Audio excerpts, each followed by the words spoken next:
Hello friends. Last lecture में हमने different measures central tendency के देखे थे।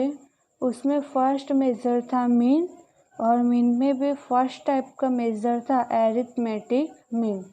तो आज हम देखेंगे कि एरिथमेटिक मीन किसको कहते हैं, उसका फॉर्मूला क्या है। तो फर्स्ट है फॉर रो और अनग्रुप्ड डेटा। तो जब भी हमारे पास सिर्फ हमें ऑब्जर्वेशंस गिवन हो। अब रो और अनग्रुप्ड डेटा किसको कहते हैं, तो जैसे जैसे आप क्वेश्चन लिखते जाएंगे वैसे वैसे आप क्लियर होते जाएंगे कि अगर इस टाइप्स के क्वेश्चन में क्वेश्चन इस टाइप्स के हो तो उसको कहते हैं अनग्रुप्ड या रो डेटा, और इस टाइप्स के क्वेश्चन को कहते हैं grouped data.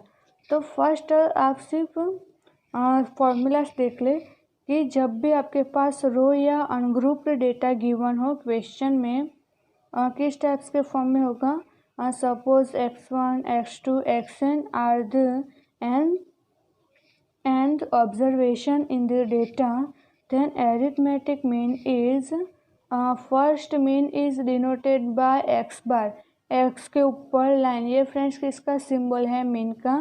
Mean which is equal to x1, x2, x3 up to कहाँ तक हम टोटल करेंगे, टोटल n ऑब्जर्वेशन तक, then divides by n, where ये इसका शॉर्ट फॉर्म है sigma x i, where i की प्लेस पे हम क्या रखेंगे 1, 2, 3 अप टू जितने ऑब्जर्वेशन है वहाँ तक।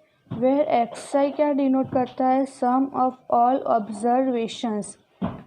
फॉर एग्जांपल हमारे पास n ऑब्जर्वेशन से तो क्या हो जाएगा x1 plus x2 plus x3 up to xn, और n क्या है नंबर ऑफ ऑब्जर्वेशन कि कितने ऑब्जर्वेशन क्वेश्चन में गिवन है, 5, 6 है या 7 है, कितने ऑब्जर्वेशन क्वेश्चन में गिवन है वो टोटल नंबर से हम क्या कर देंगे डिवाइड।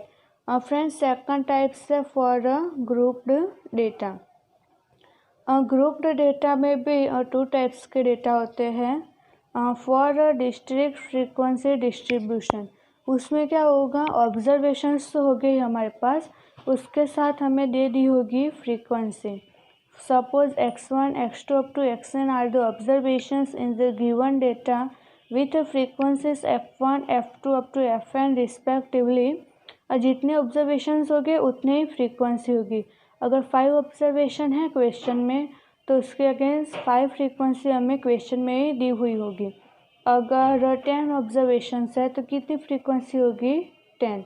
तो उस टाइम पे हम मीन कैसे निकालेंगे, तो जो करस्पॉन्डिंग जो भी फ्रीक्वेंसी है जो भी ऑब्जर्वेशन है उसको उसके करस्पॉन्डिंग फ्रीक्वेंसी के साथ क्या कर देंगे, सबसे पहले मल्टीप्लाई, देन जो भी आंसर आएगा उसको हमें क्या कर देना है ऐड। तो x1 multiply with f1, x2 multiply with f2, x3 multiply with f3, same procedure apply करनी है लास्ट तक xn मल्टीप्लाई विथ fn।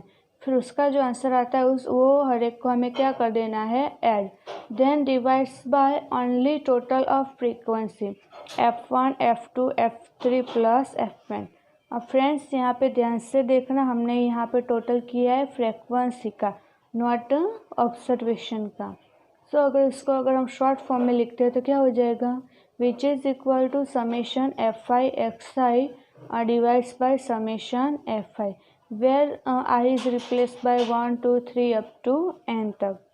तो यहाँ पे एफ आई एक्स आई क्या डिनोट करता है, sum of all observation, and n is the total number of observation.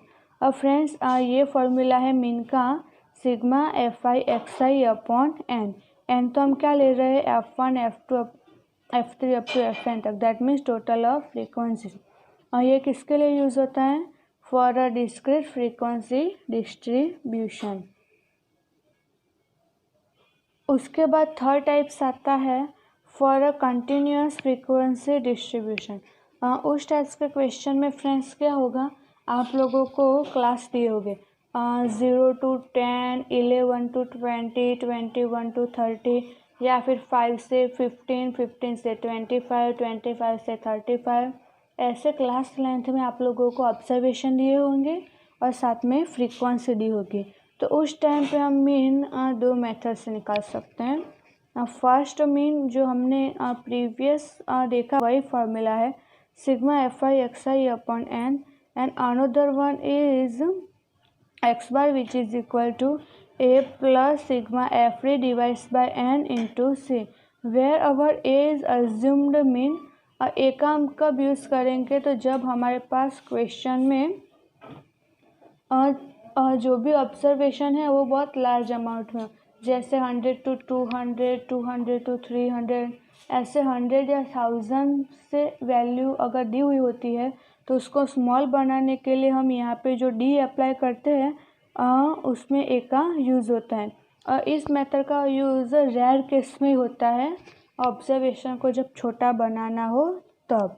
Otherwise तो आप इस फॉर्मूला से कोई भी आपके पास डेटा गिवन हो उसका मीन निकाल सकते हैं।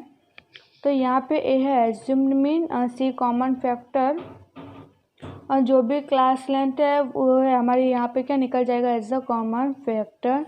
और सिग्मा एफ डी, हम यहाँ पे एक्स को रिप्लेस करेंगे डी से, क्या फॉर्मूला है डी का, x minus a divides by सी।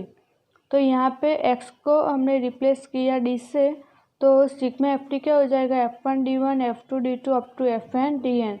आगे हम क्या लेते थे x, अब x किससे रिप्लेस हो गया डी से, तो अब f1 के साथ क्या मल्टीप्लाई होगा d1, f2 के साथ d2, fn के साथ dn, देन टोटल एन क्या है हमारा total number of observations f1 f2 f3 up to fn। तो ये 3 टाइप्स के फॉर्मूला से सिर्फ एरिथमेटिक मीन के। अब नेक्स्ट सेशन में हम देखेंगे कि किस टाइप्स के क्वेश्चन में हमें कौन सा फॉर्मूला यूज़ करना है।